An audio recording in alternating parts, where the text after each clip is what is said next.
à tous! Aujourd'hui, au 9 à 5, je reçois Émile Bernard, qui est un cordonnier bien chaussé. Je connaissais pas du tout ce métier-là, c'est fascinant, je vous laisse le découvrir. Salut, moi c'est Simon. Dans la vie, j'ai eu plein de chapeaux. Pas celui-là dont je me sers pour protéger vos yeux de mon crâne luisant. Je suis parti de chapeaux professionnels. J'ai été barman, physio, entraîneur, ramasseur de 18 poussins, expert en décoration de café, gratteux de guitare, tatoueur, aideur de malpris. Dans ce balado, je rencontre du monde qui, comme moi, n'ont pas nécessairement pris le chemin le plus droit sur la grande autoroute de la vie. Bref, on parle de tout, sauf d'un 9 en 5. Tout. Je t'avance, mec. C'est de Yeah, ok. Salut Émile, comment ça va? Salut Simon, ça va bien toi? Cool, ça va, ça va. Fait qu'Émile, t'es cordonnier. Oui, je suis cordonnier. J'ai démarré ma business, ça fait 3 ans déjà, il y a quelques jours. Puis, Ok. ça va bien. C'est malade parce que moi, l'idée que j'avais d'un cordonnier, je sais pas pourquoi, mais c'est quelqu'un qui ressemble un peu au Père Noël, mais genre ce qu'il fait en été.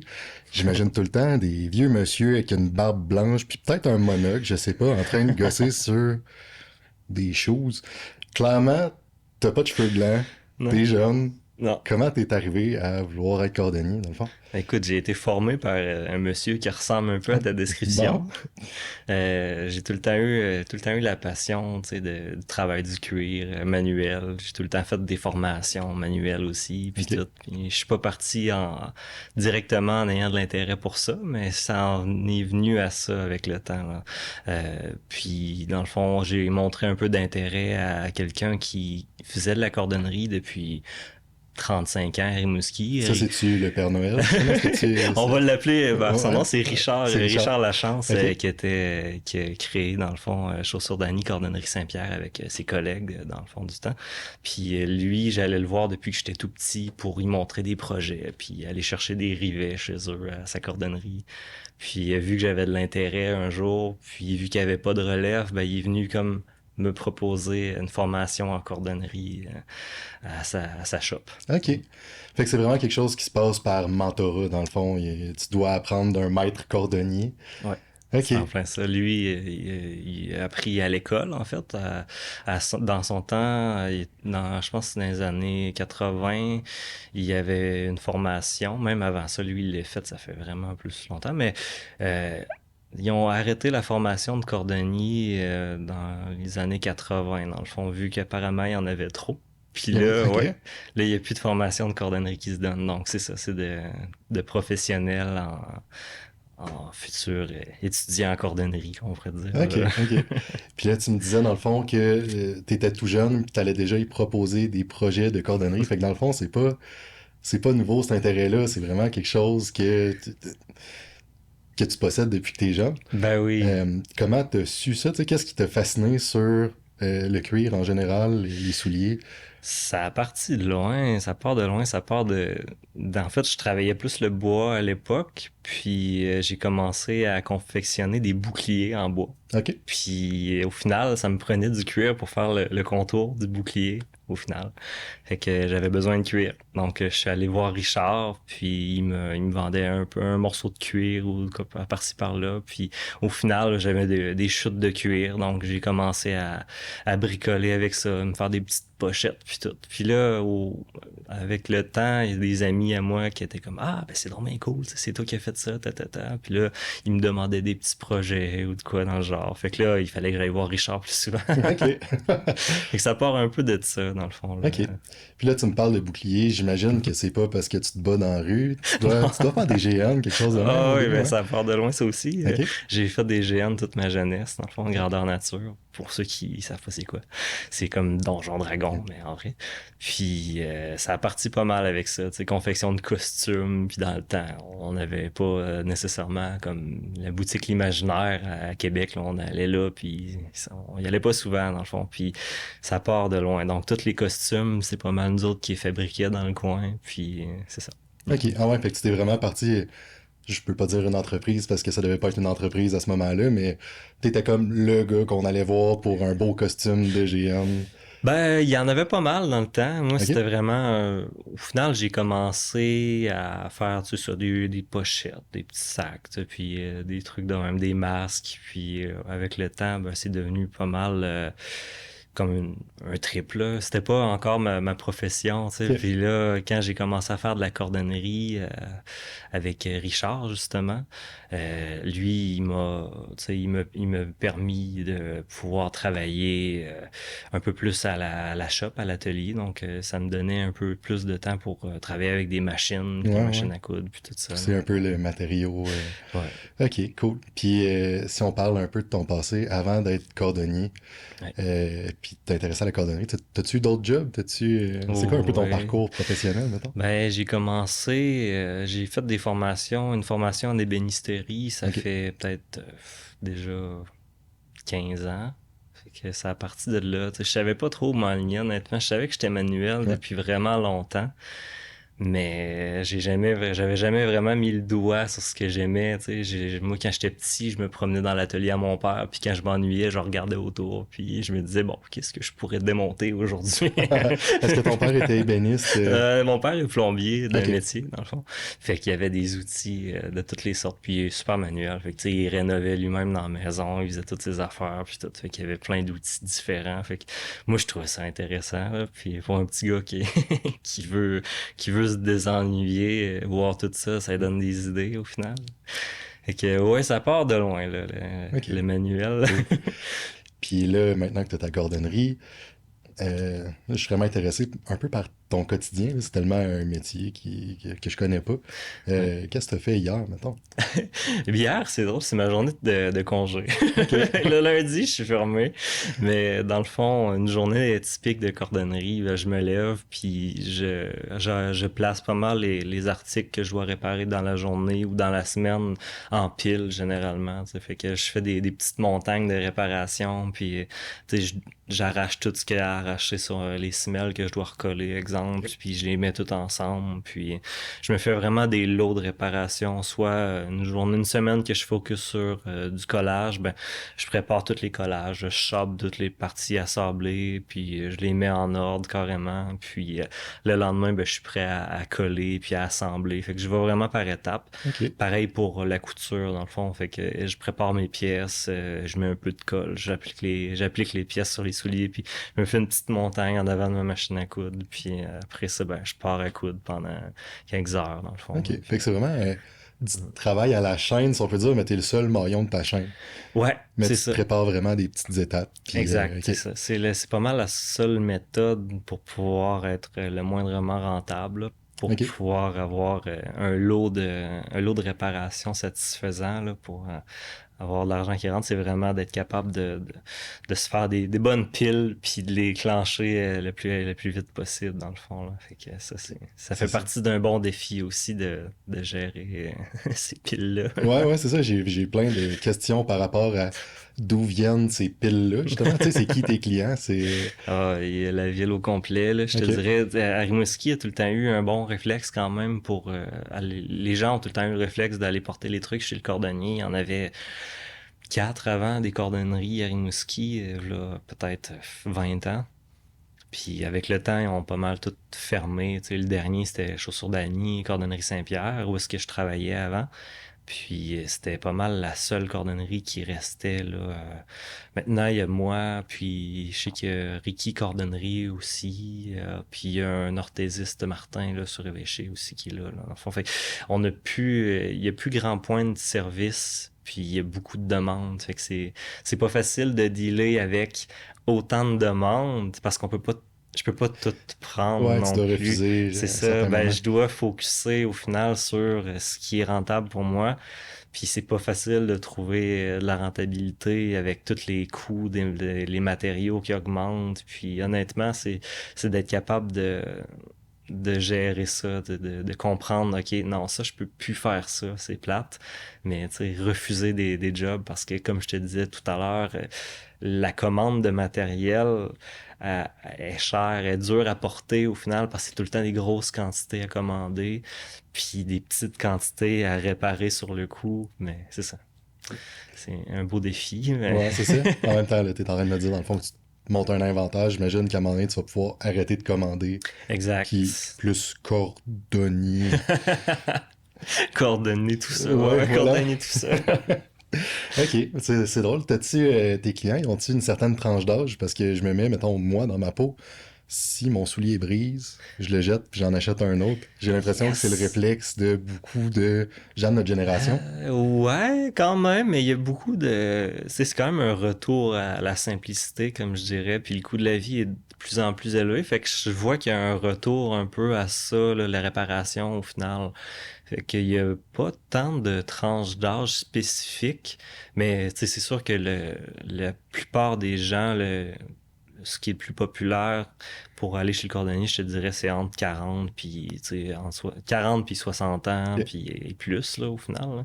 60, 70, puis 80 aussi, là, oublie ça, là. Un cordonnier, c'est important pour ces gens-là, Ouais, au c'est ça. Ben, j'ai final, là, l'impression que puis, justement, comme t'expliquais tantôt, c'est une génération qui ont connu les cordonniers. ouais, exact. Fait que justement, ils vont avoir le réflexe d'aller là. Alors Exact. que, tu sais, moi, Mais il y a justement, beaucoup de jeunes encore qui viennent quand même, puis au final, c'est sûr que moi, j'essaie de sensibiliser les gens à ça, puis à acheter de quoi de qualité, tu sais, en partant. ouais, c'est Au consommer fin- de façon responsable. Ouais, c'est ça. Souvent, les gens qui viennent me voir, ben, je leur dis ça, je peux pas le réparer, puis tu sais, je vous explique pourquoi, tu sais, au final. Puis si vous achetez d'autres choses, ben, achetez plus ça, parce que je pourrais pas le réparer, tu sais.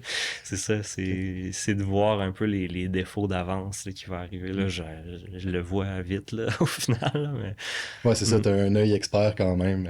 Avec le temps, tu le sais, ça va craquer, Ouais. ça va décoller. Ce tissu-là va percer.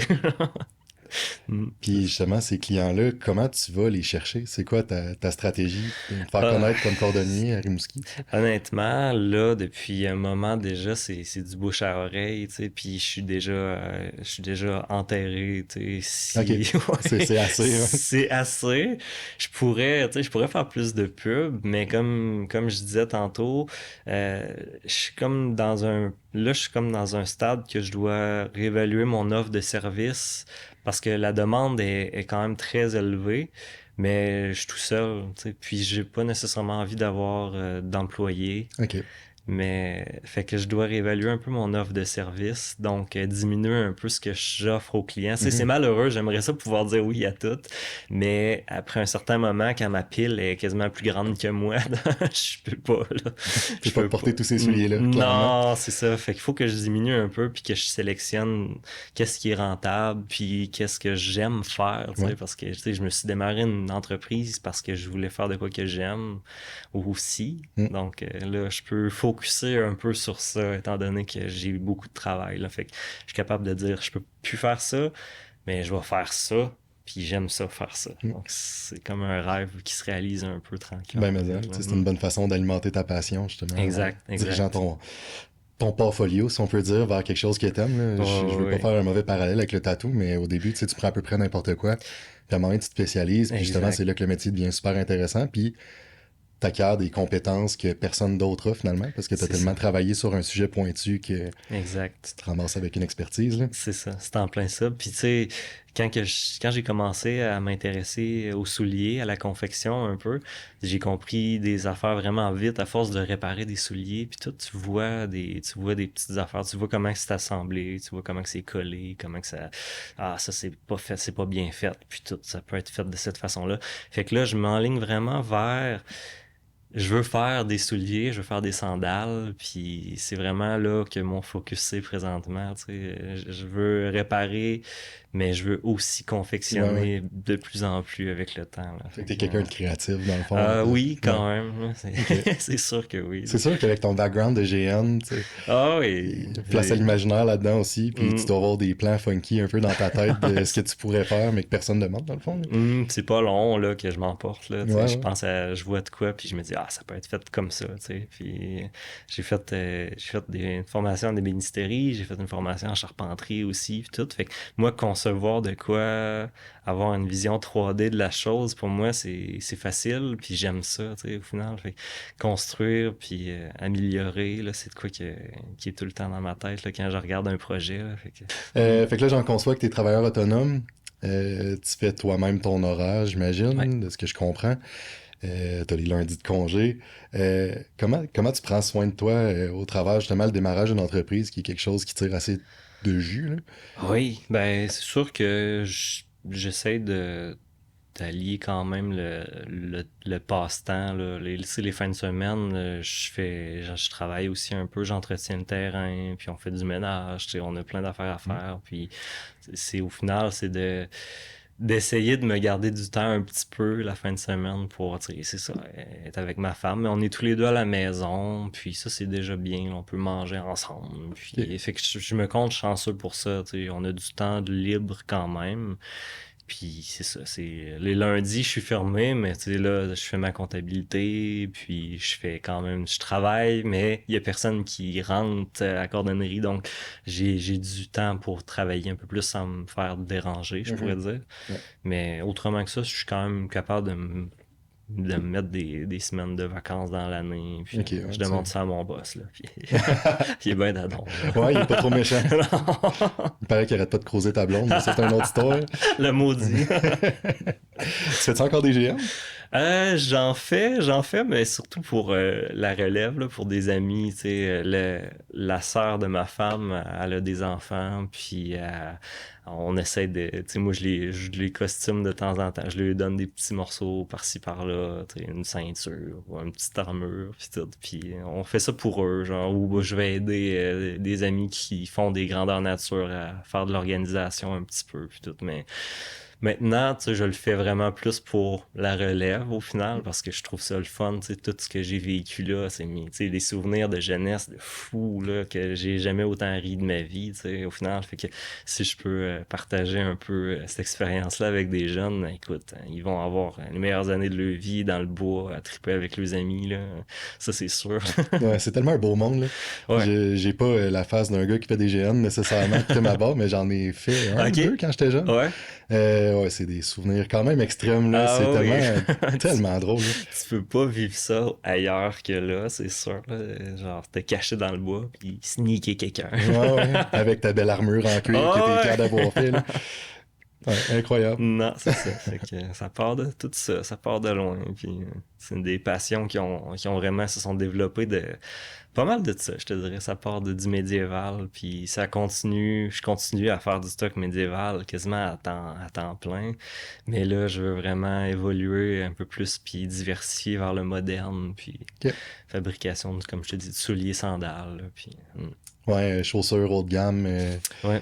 Tu deviendrais un peu par la bande designer de mode, dans le fond, là. Ouais, carrément. Tu sais, moi, avec le temps, j'ai accumulé vraiment des formes de souliers, des formes de bottes en résine puis en bois pour concevoir des patrons en papier, au final. Fait que je fais tous mes patrons moi-même en dessinant sur les formes, en découpant ça, puis je mets ça à plat, puis au final, ben là, je suis capable de monter des souliers là, comme je veux, mais ça a été long là avant d'être à l'aise à faire un patron, puis tu sais quand tu vois ça à plat sur ton carton, puis t'es là, ça ressemble à rien là. J'ai peur de le découper puis de l'assembler puis de le mettre dans du vrai bon cuir, puis tu sais t'as peur de gaspiller du matériel puis tout, mais t'as pas le choix, tu sais, t'as pas le choix des fois de gaspiller un peu de matériel. On apprend de nos erreurs, c'est pas mal oui, ça. vraiment, tu sais, j'ai un bac plein de trucs, j'ai rien qu'un pied gauche, là, j'en ai genre plein de pieds gauche dans mon bac de trucs, non, ça marche pas, ça peut pas faire, faut que je modifie ça, puis... C'est parce que tu commences tout le temps par le gauche. Ouais, ça tombe comme ça. OK, un dead gauche. Là. Okay. Ça tombe comme ça. C'est bon, c'est une espèce de petite superstition qu'on peut avoir. J'imagine qu'il faut que je commence par la gauche. C'est vraiment un drôle d'adon, là. C'est malade. Puis, tu sais, je suis tout seul à penser qu'un cordonnier, c'est un Père Noël sur le chômage. Quand t'expliques aux gens que t'es cordonnier, est-ce que ça les surprend? Ben, ils font le saut quand ils rentrent. Souvent, j'ai ça comme commentaire. Tu sais, je m'attendais à voir un vieux monsieur, tu sais, puis je m'attendais pas à voir un jeune faire ça. C'est cool. Moi, j'aime ça. J'aime ça que les gens me disent ça, justement, en rentrant, parce que crime, ça me dit, Colin, il y a de la relève un peu. J'espère qu'il va y avoir de la relève. Mais c'est ça, il n'y a pas beaucoup d'intérêt tant que ça pour le métier. Il n'y a pas tant de gens qui m'approchent non plus. OK. Puis, est-ce que c'est quelque chose que tu veux faire, justement, transmettre tes connaissances? S'il y a un jeune qui t'approche, est-ce que tu serais ouvert à... Éventuellement, oui, c'est sûr. J'ai pas le choix. J'ai pas le choix de le faire. Quitte même mettre un plan, tu sais, un plan de formation sur papier ou de quoi, tu sais. OK. Ça doit exister encore. Je peux pas croire que en fermant la formation, ils ont tout cancellé, tu sais, ces programmes-là. Tu sais, ils ont dû garder un programme d'enseignement quelconque, j'imagine, j'espère. Sinon, ben, ça serait peut-être de monter justement une liste de trucs à enseigner pour transmettre la connaissance. Parce que Justement, si tu as du feedback à te donner à toi-même quand tu étais jeune, des erreurs à pas faire, des erreurs que tu t'as fait, que tu n'aimerais pas recommencer, sur quoi tu reviendrais si tu peux te parler quand tu commençais? mon Dieu. En tant qu'artisan, je te dirais que c'est dur à dire, mais en tant que peut-être étudiant, plus, je dirais de essayer de focuser un peu plus sur, je te dirais, tout ce qui est académique. Tu sais, j'étais vraiment pas quelqu'un de studieux à l'école, puis tout, puis j'ai tout le temps eu de la misère tu sais, à pousser, à ouvrir la machine pour étudier puis tout. Fait que c'est ça, là, je me suis vraiment transporté vers le manuel OK. parce que je savais que j'étais manuel, mais si je pouvais me dire de quoi, je me dirais, ben, pousse un peu vers l'académique, puis, tu sais, parce que j'aurais, honnêtement, je sais pas comment dire ça. Là, présentement, ça serait vraiment le best pour moi de devenir comme, mettons, orthésiste, d'avoir des OK. connaissances d'orthésie, puis tout. Puis au final, si je savais ça, si j'avais su ça avant, que je m'enlignais vers de la cordonnerie, vers la confection de souliers, ben devenir orthésiste, ça aurait été tellement la solution logique dans tout ça. Tu sais, concevoir des souliers orthopédiques, puis des orthèses au final. C'est vraiment compléter carrément tout ce qui a trait aux souliers, mais d'un niveau encore plus pratique, je te dirais, tu sais, logique. Tu sais, un orthésiste capable de corriger des postures, est capable de voir quoi porter, quelle habitude ergonomique que tu dois prendre dans le fond pour avoir une bonne posture, puis ça part tout des pieds au final, là. Fait que moi, devenir orthésiste, j'aurais vraiment aimé ça aujourd'hui, là. C'est OK. quoi que j'aurais aimé ça apprendre. C'est-tu quelque chose qui est barré pour toi dans l'avenir? Tu sais, t'aimerais ça? Non, C'est c'est pas quelque chose qui t'empêche de le faire? barré. C'est pas barré, mais ça, c'est vraiment le plus le fait que là, ben, j'ai démarré ma business. Puis il faut que je focus, c'est Ouais. sur beaucoup de temps. J'ai beaucoup de temps à mettre là-dessus pour, tu sais, rembourser mes prêts, puis réparer des trucs. Donc, j'ai pas 3 ans à mettre là, présentement pour avoir une formation d'orthésiste, là. Si je pouvais juste sélectionner une petite branche, je ferais du soulier orthopédique, là. OK. J'apprendrais à faire ça. Hmm. Ben, chaque chose en son temps. De toute façon, la vie, c'est un voyage, là. On sait pas ce Exact, qui nous amène, mais exact. c'est cool. C'est Ça, dans ça. le fond, ce que je comprends de ça, c'est que t'aurais-tu tendance à dire que t'aimerais contribuer un petit peu plus à un service que tu rends à la société, justement, aider des gens dans leur posture, dans leurs problèmes? Ben oui, oui, dans un sens, parce que j'aimerais aussi beaucoup concevoir de quoi pour les gens qui ont de la misère à chausser dans la vie de tous les jours. Tu sais, les gens qui ont des grands pieds, les pieds larges, ou de Hmm. quoi, puis que c'est un casse-tête épouvantable de chausser. Tu sais, j'en ai qui viennent à toutes les semaines me voir en me disant, moi, avoir une paire de 17, ben ça me prend des mois et des mois à avoir, puis ils me font mal aux pieds aussi. Fait que si j'étais capable d'offrir de quoi un service dans ce genre-là, puis je pousse vraiment beaucoup vers ça, je m'instruis moi-même tranquillement pas vite parce qu'il y a personne qui me le montre, donc c'est sûr que c'est plus long comme Hmm. procédé, mais j'aimerais ça m'aligner vers ça, le soulier vraiment Ouais, ouais, personnalisé ouais. là, au final, là, sur mesure là. Hmm. Donc, Tellement intéressant. Tu sais, on rentre un peu dans le médical, dans le... bah, tu sais, c'est pas une branche que j'imaginais qui pouvait fitter avec la cordonnerie, mais j'en apprends tous les jours. c'est sûr que dans le domaine de la cordonnerie, nous, ben moi, je faisais surtout des élévations orthopédiques. J'en fais encore de temps à autre. Des gens qui ont besoin de, mettons, ils ont une jambe plus courte que l'autre. Mhm. Donc, leur orthésiste leur donne une prescription, mettons, pour faire rehausser un soulier sur deux.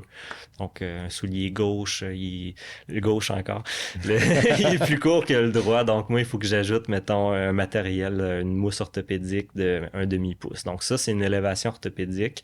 Ça fait un peu partie de cette branche de la cordonnerie. Sauf que c'est ça, c'est de quoi qui est plus rare aussi, là, comme offre, là. Mhm. Mais ouais. Vois-tu, j'étais sûr que c'était les orthopédistes qui faisaient eux-mêmes ces produits-là. Les orthopédistes font ça. Parfois, ils manquent de temps. Ok. Ils manquent de temps, donc ils font affaire avec des cordonniers pour faire ce type de réparation-là, dans le fond, là. Fait que moi, j'en faisais chez Chaussures d'Annie à l'époque, puis j'ai continué à en faire un peu. Donc, c'est sûr que ça, c'est la branche la plus méticuleuse que tu peux avoir en cordonnerie parce que c'est souvent des élévations, admettons, de 1,3 cm. Là. Le 0,3 cm est ultra important là, pour la posture du client. Donc, moi, il faut que je coupe je coupe littéralement un des deux souliers là, au niveau de la semelle. J'ajoute 1,3 cm, puis il faut que ça soit bien balancé, puis que ça soit solide. Puis, ouais. Puis j'imagine un peu esthétique aussi parce que le monde ne veut pas porter des souliers laids. C'est ça, c'est délicat parce que les gens, c'est ça, sont un peu sensibles à ça, puis je comprends au final. Fait qu'il faut trouver les bons matériaux, puis que ça ait pas l'air de la chienne à Jacques. Puis à part ça, y a-tu eu des projets qui en ce moment te motivent beaucoup, beaucoup? Sur quoi tu travailles en ce moment qui te fait triper? Ben là, en ce moment, je focus beaucoup sur les festivals pendant l'été. Là. Puis là, je vais mon kiosque là-bas depuis quasiment 15 ans là-bas. Donc là, c'est la grosse confection. Là. Donc, je me prépare un inventaire de bottes, puis de sandales, puis de masques. Là. Donc, j'ai des bouteilles en cuir, tous des trucs que je fabrique depuis longtemps. Puis je monte un inventaire, puis je m'en vais vendre ça là-bas là, avec des amis. Là. Fait que c'est là que tu peux un peu laisser ta créativité justement lousse. Ouais. Ouais. Puis il y a beaucoup de gens qui font de la reconstitution historique là, médiévale de là-bas qui ont un besoin par rapport aux souliers encore. Donc c'est souvent l'élément du costume qui manque aux gens d'habitude. Là. Ils ont rien d'un pied, ils ont encore leurs bottes à cap, là, puis ils sont tannés. J'ai pas besoin d'avoir des Adidas pour me... Non, c'est ça. Adidas recouvert de jute. Là. Si on parle de ta retraite, parce qu'à un moment donné, on va tout arriver là. Comment tu vois ça, la retraite? Ben moi, du moment que j'ai commencé à faire ce que j'aime vraiment, pour moi, la retraite, c'est vraiment une image dans ma tête de qu'est-ce que t'aimes faire dans la vie, puis atteindre ce point-là dans ma vie, ça me fait dire, bah, écoute, tu peux faire ça toute ta vie au final, puis tu vas être heureux. Si t'es heureux dans ce que tu fais, au final, la retraite, c'est vraiment plus une image de j'arrête tout, tu sais. Mais dans mon cas, la retraite, pour moi, c'est plus faire ce que t'aimes, tu sais. C'est cette image-là que j'ai de la retraite, là, dans ma vie. Fait que, tu sais, de focusser sur tout ce que t'aimes faire dans la vie, puis d'être bien, puis d'être heureux. Puis là, présentement, c'est ça. Ça s'enligne tranquillement vers ça. Je me dis que si j'arrive à ma retraite, je sais pas à quel âge je vais avoir, mais je vais continuer à faire ce que je fais là. Je suis pas mal sûr que j'arrêterai pas du jour au lendemain de fabriquer des trucs. Puis tu vas rester manuel, peut-être plus dans des projets créatifs, justement. Oui, c'est ça. Des affaires où tu te sens plus obligé de gagner ta vie avec puis d'être rentable. Exact. Vraiment plus dans la fabrication. Moi, honnêtement, faire des souliers et des sandales, là, je trouve ça tellement le fun. Fait que je me dis, si plus tard j'arrête de travailler puis que je me dis, je peux faire une petite paire de souliers, une petite paire de sandales aujourd'hui. Pourquoi pas? Je vais aller dans mon atelier. Faire des sandales. Ouais. Cool. Bon, hey, là-dessus, Émile, merci beaucoup d'être venu. C'était vraiment intéressant. C'est moi qui t'en remercie. C'était super cool. Un plaisir. As-tu des réseaux sociaux, quelque chose à peut-être plugger pour te faire un petit peu connaître? Pour l'instant, je suis simplement sur Facebook. Dans le fond, si vous me cherchez sur EMZ Cordonnerie sur Facebook, vous pouvez me trouver. Vous pouvez m'écrire sur Messenger. Donc aussi, j'ai mon adresse courriel, emzcordonnerie@gmail.com. Puis mon numéro de téléphone à la cordonnerie, le 418-736-1353. Cool. C'est pas mal la façon de me rejoindre. Génial. Merci. Moi que t'en remercie.